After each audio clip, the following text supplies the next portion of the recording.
안녕하세요. 부리아TV입니다. 오늘 주목할 사건은 강미정 조국혁신당 대변인의 기자회견입니다. 강미정 대변인은 좌파 정치권 내부의 권력형 성범죄 문제를 폭로했습니다. 당내 성비위 사건을 제대로 조사하지 않고 무마했다고 강하게 비판하며 탈당을 선언했습니다. 피해자의 절규가 무시되고 외부 조사 요구가 받아들여지지 않았다는 사실을 여과 없이 폭로하며 눈물을 흘린 그녀의 목소리는 우리 사회가 더 이상 외면할 수 없는 현실을 드러냅니다. 최강욱 더불어민주당 교육연수원장은 성비위 문제를 제기한 사람들을 향해 개돼지라는 망언까지 했습니다. 이는 성범죄 피해자를 향한 2차 가해이며 민주당 내부에 자리 잡은 왜곡된 인식 구조를 드러냅니다. 이것은 정치적 이해관계와 내부 감싸기 문제가 얼마나 심각한지 보여주는 사례입니다. 하지만 이번 사건이 처음이 아닙니다. 지금부터 좌파 정치인들이 추악한 실체를 살펴보겠습니다. 우리는 이미 고 박원순 전 서울시장의 사건을 기억하고 있습니다. 그는 스스로를 인권 변호사라 칭하며 여성 인권과 성평등을 외치던 인물이었지만 비서 성추행 혐의로 피소된 직후 극단적 선택을 하며 세상을 떠났습니다. 사건은 제대로 된 진상규명조차 이루어지지 않았고 피해자들은 고통 속에서 2차 가해까지 당했습니다. 말뿐인 성평등, 여성 권리를 외치던 주장이 얼마나 허울 뿐인지 보여주는 사건이었습니다.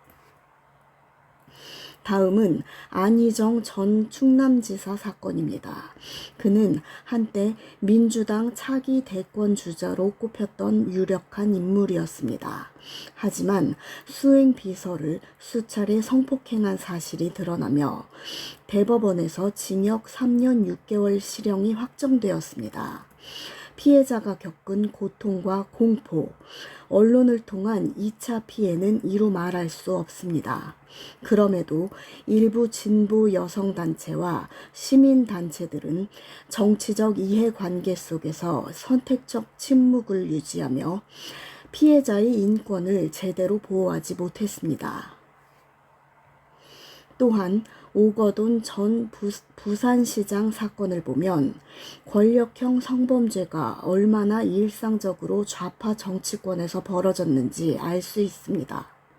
집무실에서 여직원을 성추행한 사실을 스스로 인정했지만 정치권은 미온적 태도를 보였고 사건 초기부터 피해자는 외로운 싸움을 이어가야 했습니다.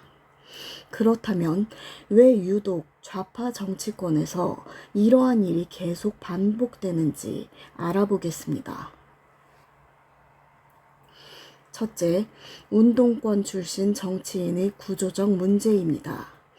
한국 좌파 정치권은 학생운동, 노동운동, 시민운동 출신이 많습니다.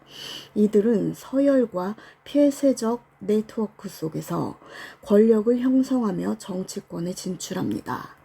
상명하복식 권력 구조는 성범죄 은폐를 용이하게 하고 내부 비리 폭로를 어렵게 합니다.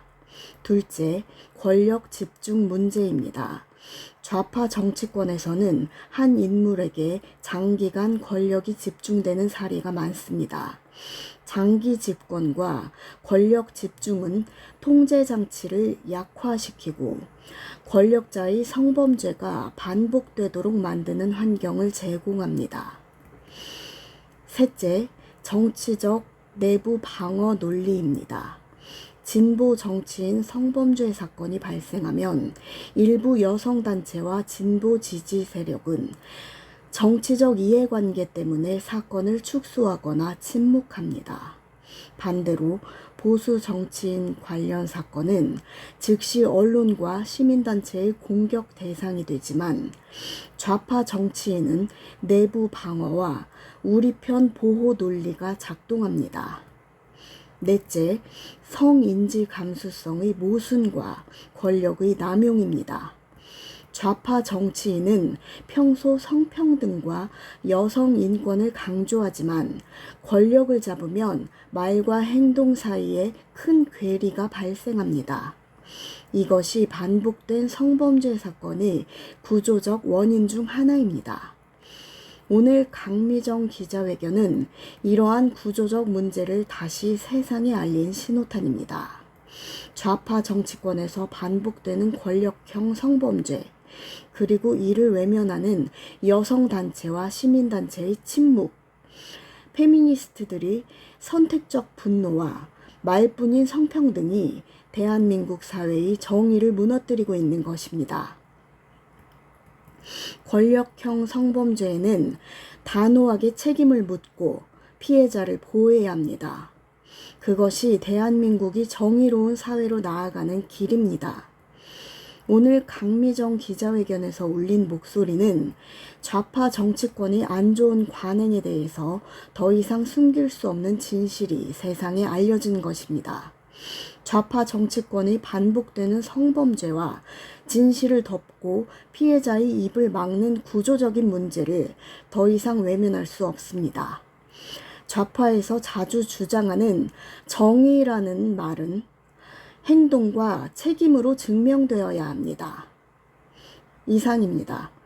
여러분의 좋아요와 구독은 애국입니다. 감사합니다.